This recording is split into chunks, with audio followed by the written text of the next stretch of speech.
नमस्कार दोस्तों, मैं अनुज आप सभी लोगों का एसएससी जीडी कांस्टेबल 2023 और दिल्ली पुलिस कांस्टेबल 2023 के स्पेशल बैच सुपर 25 के अंदर आपका स्वागत करता हूं। आज की क्लास मैथ्स की सेकंड क्लास है। फर्स्ट क्लास कल हम कर चुके हैं नंबर सिस्टम एंड सिंप्लीफिकेशन की। अगर आपने वीडियो नहीं देखी है तो आप जाकर चैनल के ऊपर मैथ्स की प्लेलिस्ट के अंदर आप जो क्लास है उसे अटेंड कर सकते हैं। आज हम करने वाले हैं percentage and profit and loss, प्रतिशत लाभ और हानि। आने वाले दिनों के अंदर आपका शेड्यूल क्या रहेगा एक बार आप वो भी देख लीजिए। उसके बाद हम क्लास को स्टार्ट करेंगे। कल आप करेंगे टाइम एंड वर्क, परसों हम करेंगे एवरेज, उसके बाद स्पीड, टाइम एंड डिस्टेंस, उसके बाद हम करेंगे सिंपल एंड कंपाउंड इंटरेस्ट, और उसके बाद हम करने वाले हैं आपका क्षेत्रमिति या मेंसुरेशन। ठीक है, सो यहाँ पर आपका 6 दिन का पूरा शेड्यूल पैक है। इसी सीक्वेंस में आपको डेली क्लासेज मिलेंगी आने वाले 6 दिनों में। उसके बाद आपका एसएससी जीडी कांस्टेबल का मोस्टली सिलेबस कंप्लीट हो जाएगा मेन। उसके बाद आपके डेसिमल नंबर, आपके साइन इंटरचेंज और सिंप्लीफिकेशंस के कुछ सवाल बचेंगे, उन्हें हम और कर लेंगे। और उसके बाद दिल्ली पुलिस कांस्टेबल के लिए कुछ स्पेशल टॉपिक्स, ट्रायंगल्स हो गए आपके, ठीक है, कुछ एक्स्ट्रा चीज़ें हो गई, वो हम और करेंगे। और इस तरह से आपका दिल्ली पुलिस और एसएससी जीडी दोनों का सिलेबस हम मिलाकर 15 दिन से पहले ही खत्म कर लेंगे। और उसके बाद फिर हम 1 बाय 1 मॉक टेस्ट लगाने स्टार्ट करेंगे। ठीक है, तो चलिए बिना किसी देरी के आज की क्लास को स्टार्ट करते हैं। सबसे पहला सवाल, यदि अमित की 15% आय रोहित की जाए नहीं, ये आय है, आय के 20% के बराबर है, उनकी आय का अनुपात क्या है? तो ये कह रहा है कि अमित की जो इनकम है उसका 15% रोहित की इनकम की 20% के इक्वल है। Then find the ratio of the income of Amit and Rohit. ठीक है, तो देखिए जब भी ऐसा सवाल आए एग्जाम में टाइम बचाने के लिए कि अमित और रोहित का ऐसे रेशियो पूछा जाए तो आपको उल्टा कर देना, 20 इधर 15 इधर रख लेना है। तो 20 यहाँ रखो, 15 यहाँ रखो, 20 से काटा 5 चौक के 20, 5 3 15, 4:3 इज योर आंसर। ठीक है, अब बहुत सारे बच्चों को समझ में नहीं आया होगा, तो देखिए कैसे हुआ, इसकी ट्रिक भी बता, सॉल्यूशन भी दे देता हूँ। कह रहा है अमित की 15%, मान लो अमित की आय है ए, उसका 15% बराबर है रोहित की आय को मैंने मान ला आर और उसका 20%। ठीक है, परसेंट से परसेंट कैंसिल हो गया। रेशो पूछा तो ए बटे में आर, इधर बच गया 20 और इधर ये 15 वापस इधर ले आओ, क्रॉस मल्टीप्लाई में तो 4:3 इज योर आंसर। ठीक है, सो जब भी आपसे ऐसा सवाल पूछा जाए बस आपको जल्दी से इसको क्रॉस कर देना है और आपका आंसर आ जाएगा। ठीक है, टाइम भी बचाना है आपको एग्जाम में। अगला, यदि चीनी की दर 25% बढ़ जाती है तो परिवार को अपनी खपत को कितना कम करना होगा कि व्यय समान रहे? तो देखिए पहले थी 100, ठीक है, 25% बढ़ गई, 100 का 25% 125। ठीक है, चलिए अब डिफरेंस कितना आ गया? 25 का। जब भी आपसे वो सवाल में पूछता है कि भाई आपकी खपत को सेम रखना है, रेट बढ़ने की वजह से, तो आपको क्या करना है, जो आप 125 है ना, इसको इसके नीचे रख देंगे और गुना में 100 कर देंगे, आपका परसेंट आ जाएगा। बढ़ी हुई वैल्यू को आप बटे में रखेंगे, दोनों के डिफरेंस को ऊपर रखेंगे। 25 5 125, 5 से इसको काटा तो 20, उत्तर आ गया 20%। उसको कितना कम करना पड़ेगा अपनी खपत को? 20%। ठीक है, चलिए आगे बढ़ते हैं। यदि एक आयत की भुजा को 20% की वृद्धि और चौड़ाई में 10% की कमी की जाती है तो इसके क्षेत्रफल में परिवर्तन ज्ञात कीजिए। देखिए इसके दो सॉल्यूशन होते हैं आपके। ठीक है, शॉर्ट ट्रिक आपको बताता हूं। एक फॉर्मूला होता है a+b, ठीक है, a+b हो गया, माइनस में आपका यहां प्लस में a इंटू में b/100। ठीक है, ये आपका यहाँ पर फॉर्मूला होता है। अब आपकी देखो 20% की वृद्धि हुई तो 20 रखोगे, 10 की कमी हुई तो -10 रखोगे, यहाँ पर प्लस है आपका, प्लस लगा दो, यहाँ पर 20 गुना में -10 बटे में 100, 1 0 से 1 0 कट गए और यहाँ पर हो गया 2, 20 में से 10 गया आपका, तो मतलब 10 और ये क्या हो गया -2, 20 -10 माइनस, क्योंकि -1 -2 12। ठीक है, तो क्या आ गया 8%। तो 8% की क्या होगी, क्या क्षेत्रफल के अंदर परिवर्तन आपको देखने को मिलेगा। ठीक है, चलिए इसका दूसरा तरीका भी आपको बताता हूं। एक आयत की भुजा में 20% की वृद्धि, मतलब पहले 100 थी, अब कितनी हो गई 120। ठीक है, उसके बाद 10% की कमी, उसके बाद दूसरी जो चौड़ाई पहले 100 थी, अब 10% की कमी से 90 कर लो, यहां पर क्या हो गया 1 2 3 4। ठीक है, और 12 निम्न में 108। ठीक है। अब इन दोनों का आप माइनस कर लो, कितना आ गया आपका 800, कितने पर 10,000 पर कमी देखने को मिली, गुना में 100 कर दो, 2 जीरो से 2, 2 जीरो से 2 कट गई, 8% ही आपका जो है वो देखने को मिली, ठीक है। सो इतना बड़ा करने की जरूरत नहीं है, जो मैंने आपको फॉर्मूला बताया है उसी के बेस पर आप कर लेना, ठीक है। चलिए, ये तो सिर्फ आपको समझाने के लिए, आपका कोई डाउट ना रहे, ठीक है। चलिए आगे चलते हैं। एक प्रवेश परीक्षा में पात्र होने के लिए 72% अंकों की, अर्क नहीं है ये, अंकों की आवश्यकता होती है। यदि परीक्षण में अधिकतम 650 अंक है तो प्राप्त कट ऑफ क्या है, ठीक है। कितने प्रतिशत परीक्षा में पात्र होने के लिए 72% की जरूरत है, ठीक है।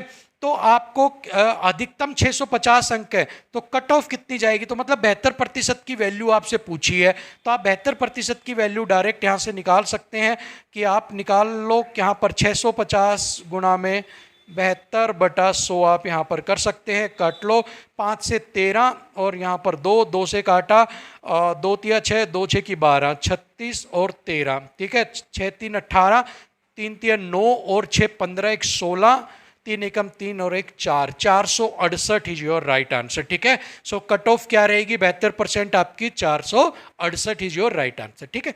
चलिए आगे बढ़ते हैं। दो उम्मीदवारों के बीच एक चुनाव में आप 35% मत पाने वाला 15% मतों से हारता है। जीतने वाले उम्मीदवारों को प्राप्त जो मत हुए इनकी बात करो। देखो 100 टोटल मत थे, ठीक है। एक को यहां पर मिले हैं 35, तो दूसरे को कितने मिले होंगे 65, ठीक है भाई। भाई एक को 35% प्राप्त हुए तो दूसरे को 100 बनाने हैं, तो कितना 65 मिले होंगे। जीतने वाला ये है, हारने वाला ये है, तो कितने मतों से आ रहा 15%। तो 15% कैसे आया, 15,000 कैसे आया, इन दोनों का डिफरेंस, इन दोनों का डिफरेंस कितना है 30 यहाँ पर, मतलब 30% का, यहाँ 30 का जो वैल्यू है 30% नहीं आएगा, 30 की जो वैल्यू है वो कितनी है 15,000 रुपए। एक 15,000 मत, एक की वैल्यू कितनी हो गई 3 5 500, ठीक है। अब 500, अब पूछी क्या है जीतने वाले को, जीतने वाले को कितना है 65। अब एक की वैल्यू 500 है तो 65 की वैल्यू कितनी होगी 0 0 25 32, 32 500 वोट। जीतने वाले को कितने वोट मिले 32 500, ठीक है। चलिए आगे बढ़ते हैं। एक परीक्षा में 400 छात्र उत्तीर्ण हुए, कितने 400, और 60% छात्र अनुत्तीर्ण हुए। उपस्थित होने वाले छात्रों की कुल संख्या ज्ञात करो। देखो भाई 400 छात्र पास हुए और 60% छात्र क्या हो गए फेल हो गए। तो देखो 60% छात्र क्या हो गए फेल, ठीक है। अब 40% क्या हो गए आपके पास, 40% यहां पर दिया हुआ है कितना 400, 1% की वैल्यू कितनी होगी आपकी 10, टोटल होते हैं 100%, 100 की वैल्यू हो गई 1000, तो टोटल स्टूडेंट्स कितने थे जो प्रेजेंट थे आपके 1000 स्टूडेंट्स, ठीक है। चलिए आगे बढ़ते हैं। एक कक्षा परीक्षा में एक छात्र 25 में से 21 अंक प्राप्त करता है, प्रतिशत ज्ञात करो। 21/25 गुना में 100, 25 484% अंक वो क्या करता है प्राप्त करता है, ठीक है। जैसे प्राप्त अंक बटे में टोटल अंक गुना में 100 आपकी क्या निकाल देती है परसेंट आपकी, ठीक है। चलिए आगे बढ़ते हैं। एक संगीत विद्यालय में 70% छात्र लड़के हैं। यदि कुल लड़कियां 255 हैं तो लड़कों की संख्या ज्ञात करो। देखिए 100 हैं टोटल, टोटल 100 होता है, 100 में से 70 लड़के हैं तो 30 कितनी होंगी लड़कियां। अब 30 की वैल्यू दी है 255 यहां पर, एक की वैल्यू कितनी हो गई 255 गुना में 30, पूछी कितनी है आपकी 70 की वैल्यू, 70 की वैल्यू निकाल दो, 1 0 से 1 कट गया, 3 से 8 और 85। अब लड़के कितने हो गए 85 गुना में 7, 5 8 7 56 57 58 59, ठीक है। 595, option A is your right answer, ठीक है भाई। समझ में आ गया कैसे किया। 100 में से 70 लड़के हैं तो 30 लड़कियां होंगी, तो लड़कियों की संख्या दी हुई है, कंपेयर कर दिया बस, ठीक है। चलिए, परीक्षा पास करने के लिए 35% अंक की आवश्यकता है। यदि वह 105 अंक प्राप्त करता है और 35 अंकों से फेल हो जाता है तो अधिकतम कितने अंक प्राप्त कर सकता है, तो मतलब परीक्षा कितने नंबर की थी आपसे पूछा गया। तो देखो 35% अंक पास करने के लिए जरूरी थे। आदमी ने उसने कितने किए, 105 अंक तो लिए, लेकिन फेल हो गया 35 से। मतलब कि पास करने के लिए उसको कितने नंबर और चाहिए थे, 35 नंबर। मतलब 10 4 1 140 नंबर अगर वो लाता तो वो पास हो जाता। मतलब 135% वो नंबर बन जाते। अब यहां पर हो गया 35% इज इक्वल टू 140, 1% यहां पर हो गया बटे 35, और 100% की वैल्यू पूछिए तो गुना में 100 कर दो। 5 7 35, इसको यहां से काट दिया आपने 20, 7 दूनी 14, 20, मतलब 400 अंक आपका क्या था, टोटल एग्जाम था। ठीक है, चलो आगे बढ़ते हैं भाई। करण को उत्तीर्ण होने के लिए 40% अंक की आवश्यकता है, वह 40% अंक की आवश्यकता है, वह 80 अंक लाता है और 20 अंक से रह जाता है। मतलब पास करने के लिए 80 प्लस 20 कितने, 100 नंबर यहां पर आपको चाहिए थे। अधिकतम अंक वही पूछा आपसे, तो 100 नंबर, 40% is equal to 100, 1% is equal to 40 divided by, और 100 आपसे पूछा है, काट दो। इसको भी काटा, 4 से काटा तो 25, 250 अंक का आपका टोटल क्या था, एग्जाम था। ठीक है, चलो आगे बढ़ते हैं। यदि किसी भिन्न का अंश 25% तक बढ़ जाता है और हर 20% तक घट जाता है तो नया भिन्न 5/4 होता है। भिन्न का वास्तविक मान क्या था। ठीक है, चलिए तो देखिए यहां पर वो क्या कह रहा है, 25%। तो मतलब मैं कहता हूं कोई भी एक वैल्यू थी आपके पास x, ठीक है, अब वो 25% बढ़ गई आपकी। ठीक है, तो मतलब कितना हो गया आपका, 125/100 हो गया यहां पर। ठीक है, y यहां पर वो कहता है, अब आपका कितना हो गया, y की अगर मैं बात करता हूं तो कहता है 20% घट जाता है, तो y गुना में कितना हो गया, 80/100 यहां पर। ठीक है, इतना समझ में आ गया। चलिए अब यहां पर ये क्या बन जाता है, 5/4। 100 से मैंने 100 को कैंसिल कर दिया। ठीक है, अब यहां पर हो गया आपके पास x गुना में 125, ठीक है, बटा गुना में 4 बटे में y गुना में 80/5। ठीक है, काट दो आप इसको, 4 से 5 से काटा 25, 4 से काटा आपके पास कितना आ गया, यहां पर 20। ठीक है, और काटो 5, और यहां पर कितना आ गया, 4 आपके पास। ठीक है, 5/4 आपके पास। ठीक है, अब आपको x y का अगर देखो, x और y कितना आ गया, 5/5 x/4y। ठीक है, यहां तक जब आप इसको सोल्व कर लोगे इस तरीके से, और ये जब आपसे वास्तविक पूछता है जब भी, तो आपको करना क्या है, वैसे इसको उल्टा कर देना है। ठीक है, जो 5/4 आया इसको उल्टा कर देना है, मतलब 4/5 जो होगा वो आपका क्या आ जाएगा, आंसर आ जाएगा। ठीक है भाई, सो यहां पर ये आपको ध्यान रखना है, आपको करना कुछ भी नहीं है। देखिए जब भी इस तरह का सवाल आए, x को आपने क्या करना है, 25% बढ़ गया तो 125/100। ठीक है, y यहां पर कितना बढ़ गया, घट गया 20%, तो 80/100। ठीक है, इधर रख देना है 5/4 जो भी आपको दी गई है। ठीक है, 100 से 100 को आप कैंसिल कर देना, क्रॉस मल्टीप्लाई आप यहां पर करोगे तो x गुना में 125 बटा गुना में 4, और यहां पर y गुना में 80/5। काटोगे, 5 से काटोगे तो 25, और 4 से काटोगे तो 20। ठीक है, तो ये क्या आ जाएगा, x गुना 25 से और काट लो, 5 5 25, 5 4 20, 4x बटे में y गुना में कितना आ गया आपका, 5 आ गया, ऊपर नीचे 4 आ गया। ठीक है, 5/4। ठीक है, सो जब आपसे 5/4 जब ये आपकी फ्रैक्शन आ जाएगी, और वास्तविक जब भी आपसे एग्जाम में पूछेगा, बस आपको इसको उल्टा कर देना। ठीक है, उल्टा का मतलब 4/5, जो भी आपकी यहाँ पर वैल्यू होगी उसको उल्टा करते के साथ ही आपका आंसर जो है वो आ जाएगा। ठीक है, चलिए आगे बढ़ते हैं। यदि एक वर्ग की भुजा में 10% की वृद्धि हुई तो उसके क्षेत्रफल में वृद्धि का प्रतिशत ज्ञात करो। ठीक है, तो देखिए इसका भी एक फॉर्मूला होता है, a प्लस में a²/100।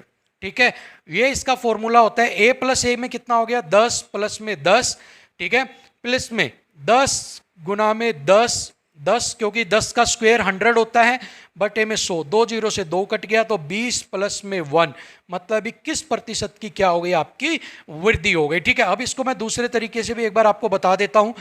मान लो पहले थी 10, ठीक है, पहले था 10, एरिया क्या बना 100, क्योंकि वर्ग का एरिया होता है a का स्क्वायर। ठीक है, उसके बाद 10% की वृद्धि होगी, मतलब कि अब वो वृद्धि 10 की वृद्धि हो गई, तो मतलब 11 हो गया।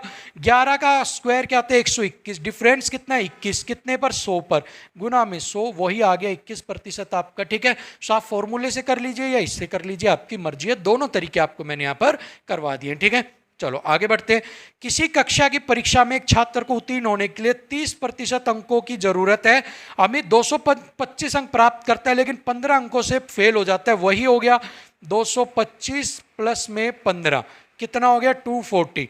ठीक है, मतलब 30% की वैल्यू होगी 240, 1% की वैल्यू हो गई आपकी 8 और 100 की वैल्यू हो गई आपकी 800। मतलब 800 अंक क्या थे, अधिकतम अंक थे आपकी परीक्षा के। ठीक है, चलिए, यदि किसी संख्या का 24 उसके 18% से 60 अधिक है तो संख्या क्या है। ठीक है, अगर कहता है किसी संख्या का 24%, मतलब x का 24%, ठीक है, उसी संख्या का x का 18% से कितना अधिक है, 60 अधिक है, तो यहां पर 24 और 18 का डिफरेंस कितना आ गया। पहले तो आपको ये देखो, 18, 19, 20, 21, 22, 23, 24 कितना हो गया 6। तो 6 की वैल्यू दी हुई है 60, क्योंकि 24 और 18 का बीच का, ठीक है, 24% है भाई, ये 24%। ठीक है, तो 24% और 18% का डिफरेंस कितना है, 6%। 6 की वैल्यू दी हुई है 60, 1 की वैल्यू हो गई 10 और 100 की वैल्यू क्या हो गई आपकी 1000। तो राइट आंसर क्या होगा 1000 आपका। ठीक है, चलिए आगे बढ़ते हैं। एक श्रमिक के वेतन में 30% की वृद्धि की गई, ठीक है, जिससे कि उसका वेतन 910 रुपए हो गया। वृद्धि से पहले उसकी आय कितनी थी। देखो भाई, 100 रुपए उसकी आय थी पहले, ठीक है, अब 30% की वृद्धि कर दी, अब कितना हो गया 130 रुपए, और 130 रुपए होते के साथ उस कितनी हो गई आय, मतलब कि 910। मतलब कंपेयर कर लो, 130 की वैल्यू दी हुई है 910, 13 7 91, तो 1 की वैल्यू आ गई 7, 100 की वैल्यू होगी 700, तो पहले उसकी आय कितनी थी 700 रुपए। ठीक है, कह रहा है 30% की वृद्धि, तो 100 था तो अब कितना हो गया 130, और वृद्धि होते उसका रेट कितना हो गया 910, तो 130 की वैल्यू दी है 930, 13 130 7 जा 910, और 100 की वैल्यू निकालनी है तो कितनी होगी आपकी 700। ठीक है, चलिए आगे बढ़ते हैं। यहां से आपके परसेंटेज के मोस्ट इंपोर्टेंट सवाल खत्म हो गए। अब यहां से हम स्टार्ट कर रहे हैं आपका प्रॉफिट एंड लॉस के मोस्ट इंपोर्टेंट 15 सवाल, और यहां पर टोटल 30 क्वेश्चन जो है वो आपके हम सोल्व कर लेंगे। चलिए दोस्तों, स्टार्ट करते हैं। सबसे पहला सवाल प्रॉफिट एंड लॉस का। एक वस्तु का क्रय मूल्य 200 रुपए, मतलब कि सीपी जो है वो 200 रुपए है।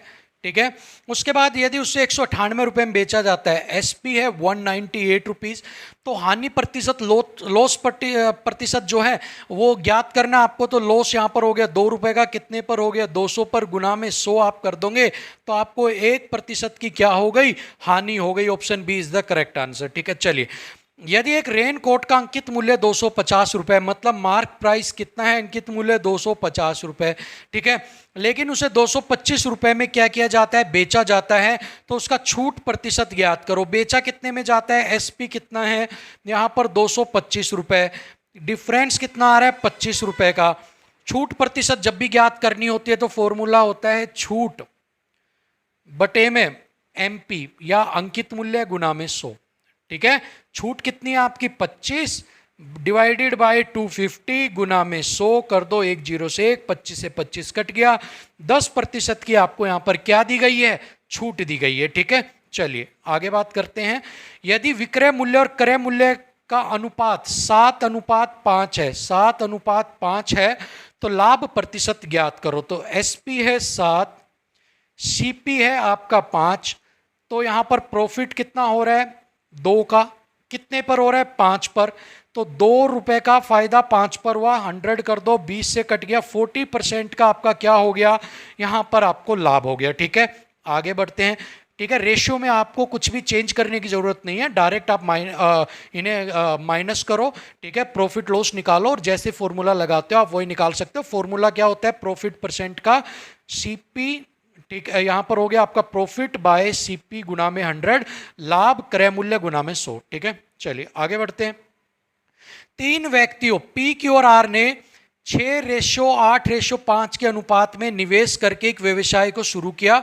1.5 वर्ष बाद 66,500 रुपए के कुल लाभ में से पी और आर के हिस्से के अंतर ज्ञात कीजिएगा। देखिए, जिस जिस पार्टनरशिप के अंदर जिस रेशियो के अंदर इन्वेस्ट किया जाता है उसी रेशियो के अंदर आपका क्या किया जाता है, आपके प्रॉफिट को डिवाइड किया जाता है। तो प्रॉफिट किस में डिवाइड होगा, 6:8:5 में। ठीक है, चलिए अब उसने पूछा टोटल है 66,500, टोटल है 66,500। ठीक है, डिवाइडेड बाय, अगर किसी का हिस्सा निकालना है तो क्या होता है, कुल लाभ total profit divided by ratio of A plus B plus C, जितने भी हैं उन सब के रेशियो का सम, गुना में जिसका भी रेशियो पूछा है ए बी सी वो यहां पर इसके मल्टीप्लाई में आता है। ठीक है, तो टोटल हमने यहां पर रख दिया, बटे में आएगा यहां पर रेशियो का सम 8 और 6 और 5 का, 6 5 11, 11 और 8 कितना हो गया आपका 19 भाई यहां पर। ठीक है, 19 हो गया। ठीक है, गुना में पी और आर के हिस्सों का अंतर, तो पी ये है आर ये है, हिस्सों का अंतर कितना हो गया 1 यहां पर आपका हो गया। ठीक है, अब आपको करना क्या है, सिर्फ इसको आपको कट करना है और आपका आंसर यहां पर आ जाएगा। निकालते हैं, 19 से आपने इसको कट किया, 3 57। ठीक है, 57 आपका हो गया, तो यहां पर हो गया 9 और 95, 19 5 3500 रुपए। ठीक है भाई, सो आपका हिस्सा जो रेशियो होगा पी और आर के हिस्सों का अंतर क्या होगा 3500 रुपए आपका इज द आंसर। ठीक है, सिंपल जो लॉजिक था वो यहां पर हमने लगाया है, फॉर्मूला ये आपके सामने है, बस हमने उसको अप्लाई कर दिया। अंतर पूछा है तो हमने इन दोनों का अंतर यहां गुना में रख दिया और टोटल रेशियो का सम यहां रख दिया और टोटल यहां पर रख दिया हमने लाभ। ठीक है, चलिए आगे बढ़ते हैं। एक आदमी ने एक ट्रांजिस्टर को 10% की हानि पर 450 रुपए में बेच दिया। क्रय मूल्य, ये क्रय मूल्य है भाई, कप मूल्य नहीं है, क्रय मूल्य है, टाइपिंग एरर है। ठीक है, क्रय मूल्य ज्ञात कीजिएगा। देखिए 10% की हानि पर किसी चीज को बेचा, ठीक है, मतलब कि 100 रुपए की चीज थी, उसको 90 रुपए पे उसने बेच दिया। ठीक है, अब 90 की वैल्यू यहां पर दी है 450, एक की वैल्यू है यहां पर, एक की वैल्यू है 5, 100 की वैल्यू पूछिए तो गुना में 5 कर दो, मतलब 500। तो क्या होगा क्रय मूल्य 500 रुपए। ठीक है, चलिए आगे बढ़ते हैं।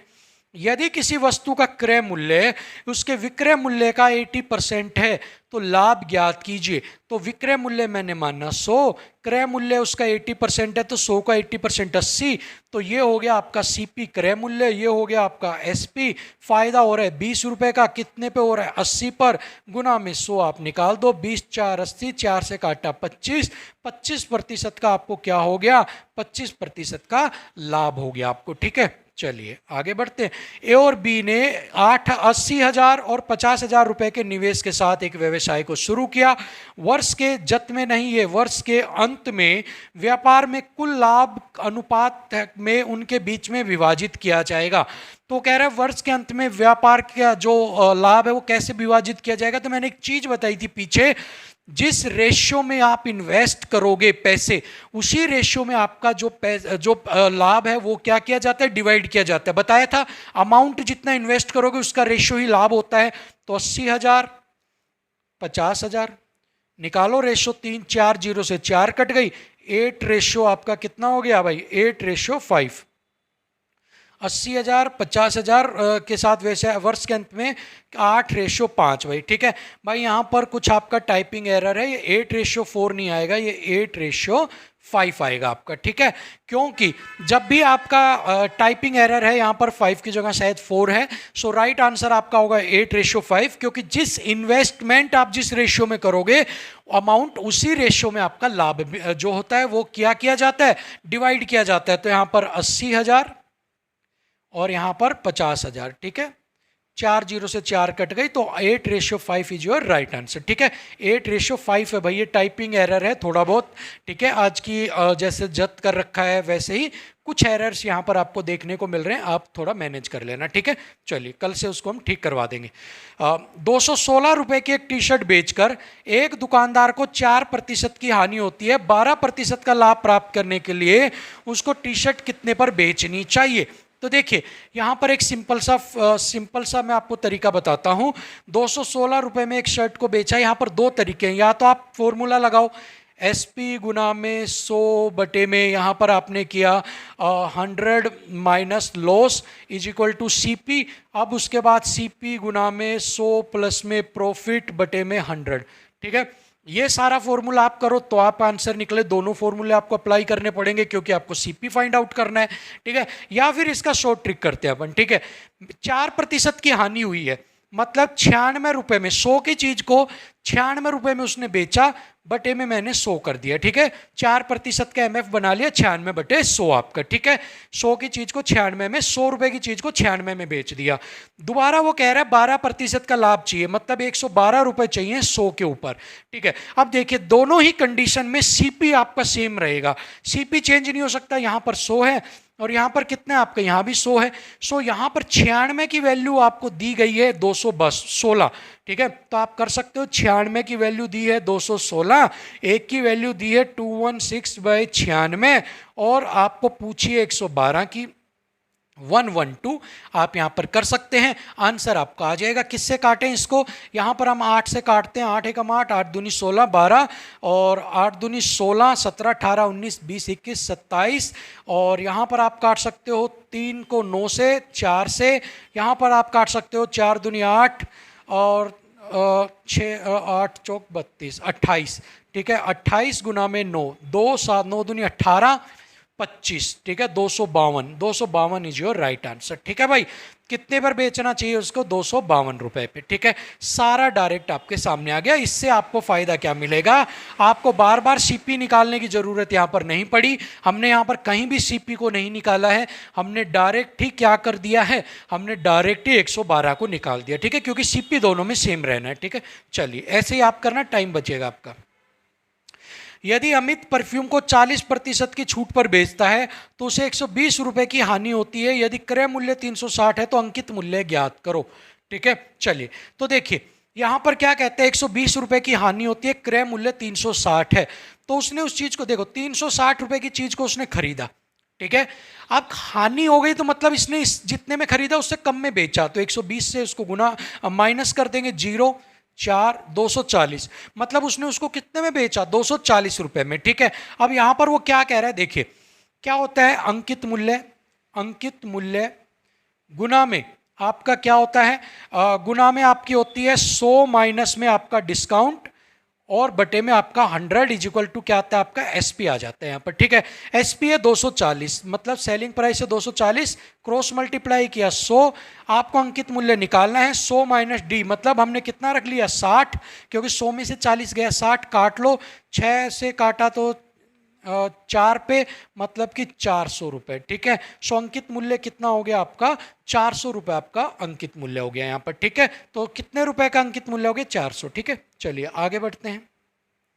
यदि किसी पुस्तक को 20% की छूट पर बेचा जाता है, यदि पुस्तक का अंकित मूल्य 570 रुपए है तो विक्रय मूल्य ज्ञात करो। पीछे अभी फॉर्मूला मैंने आपको बताया था, अंकित मूल्य गुना में 100 अंकित मूल्य, ठीक है, गुना में 100 माइनस डिस्काउंट बाय 100, ठीक है। तो आपको क्या निकल जाएगा, आपका विक्रय मूल्य। तो कर दो, अंकित मूल्य है 570 गुना में 100 माइनस 20 80 बटे में 100 कर दो, दोनों जीरो से कट गया, यहाँ पर हो गया 57 गुना में 8, 8 7 56, 8 पंजू 40 और 45, 456 भाई आपका आंसर हो गया, ठीक है। तो विक्रय मूल्य कितना होगा, 456 आपका, ठीक है। चलो आगे बढ़ते हैं।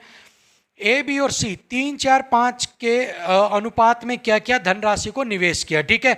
अनुपात में धनराशि को निवेश करके ए बी सी ने 3 4 5 के धनराशि के अनुपात में धनराशि को निवेश करके एक व्यवसाय आरंभ करते हैं। यदि कुल लाभ 10,800 रुपए है तब सी का लाभ ज्ञात कीजिएगा। वही मैंने आपको बताया था, कुल है 10,800 डिवाइडेड बाय रेशियो का सम 5 4 9 3 12, ठीक है, गुना में सी का पूछा है तो सी का रेशियो रख देना है, 12 निम 108, 900 पानिम 45, 4500 रुपए किसको मिलेंगे, सी को यहां पर मिलेंगे, ठीक है। सिंपल जो पीछे फॉर्मूला बताया था वही फॉर्मूला एक बार दोबारा देख लीजिए भाई। कुल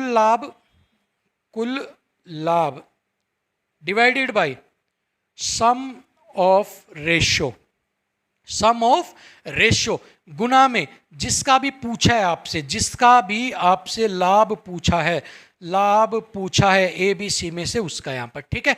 चलिए आगे बढ़ते हैं। प्रशांत को एक वस्तु 6800 रुपए में बेचने पर 75% की हानि हुई, वस्तु का क्रय मूल्य क्या था, ठीक है। तो देखिए 75% की हानि हुई एक वस्तु को बेचने पर, ठीक है। तो देखो 75% की हानि हुई तो आप डायरेक्ट फॉर्मूला लगा दो यहाँ पर 68 गुना में 100, 75 हुआ तो 25, 25 4 100, 0 0 8 चौक 32, 6 24 3 27, ठीक है। 27 200 इज योर राइट आंसर, ठीक है।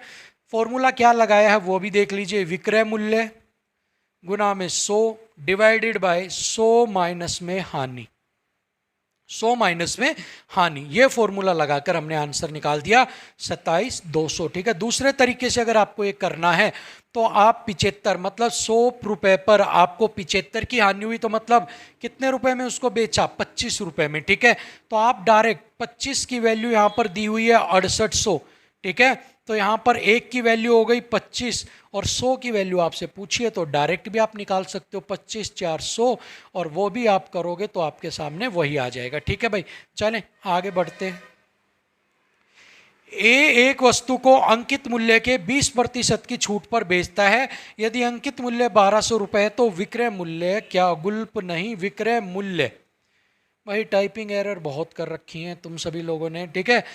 तो विक्रय मूल्य क्या होगा, तो देखो 20% की छूट पर बेचता है, मतलब आपको जो मैंने बताया था 1200 गुना में 20 का मतलब 80 बटा 100, 2 से करके 12 8 96, कितना हो गया 960 रुपए में, ठीक है। कितने पर विक्रय मूल्य क्या होगा, 960 रुपए पर बेचता है, ठीक है। फॉर्मूला मैंने पीछे आपको बता दिया था। आगे चले, चलिए। ABC क्रमश 75,000, 90,000 और 1,05,000 रुपए के निवेश के साथ व्यवसाय को शुरू करते हैं। एक वर्ष के बाद लाभ के रूप में 12,000 रुपये प्राप्त होते हैं। वर्ष के अंत में व्यवसाय में अर्जित कुल लाभ को ज्ञात कीजिए।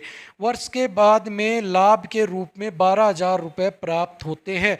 अब ये किसको प्राप्त होते हैं, यहाँ पर ये टाइपिंग एरर आ गया है, ये यहाँ पर होते हैं आपके शायद बी या सी में से किसी एक को प्राप्त होगा आपका। चलिए भाई, सवाल है ABC क्रमश 75,000, 90,000 और 1,05,000 रुपए के निवेश के साथ व्यवसाय को शुरू करते हैं।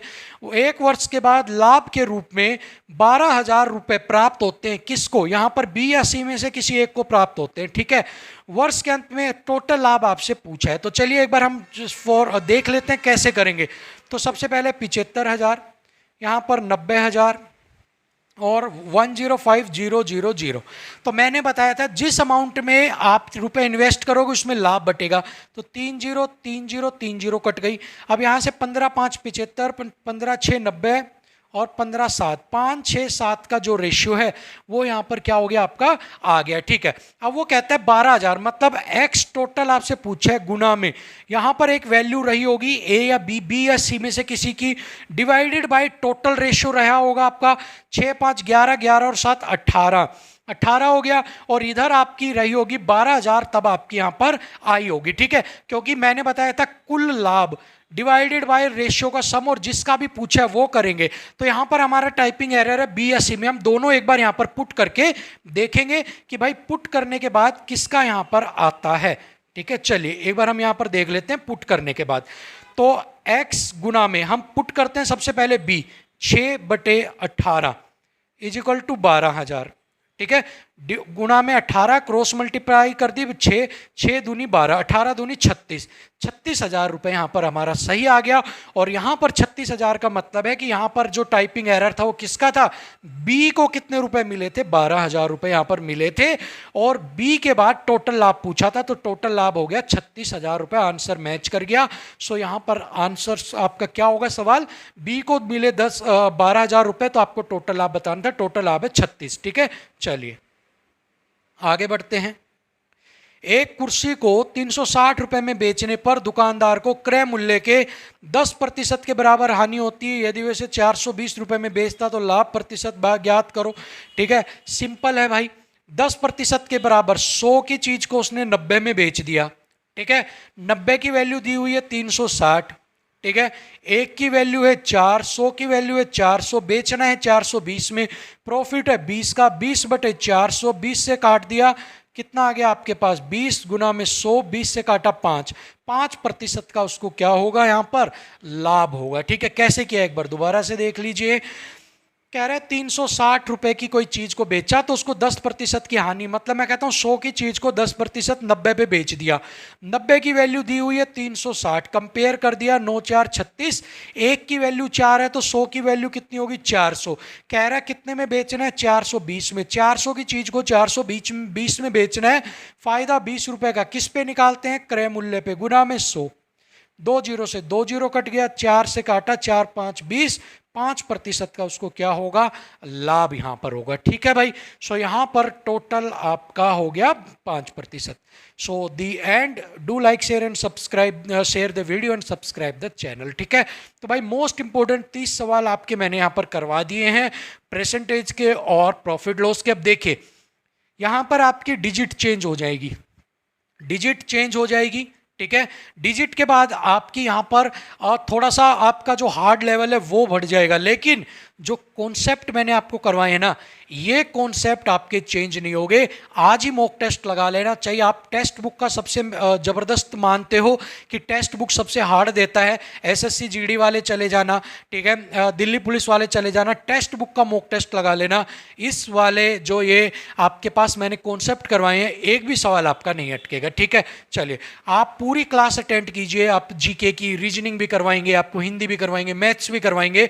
आपका टारगेट है 100 नंबर में से आप 80+ नंबर लेके आओगे, लिख कर ले लेना आज। ठीक है, तो चलिए आज की क्लास को ही खत्म करते हैं। कल का शेड्यूल आपको बता ही दिया, कल हम करेंगे, कल हमारा किस चीज़ का शेड्यूल था एक बार हम देख लेते हैं।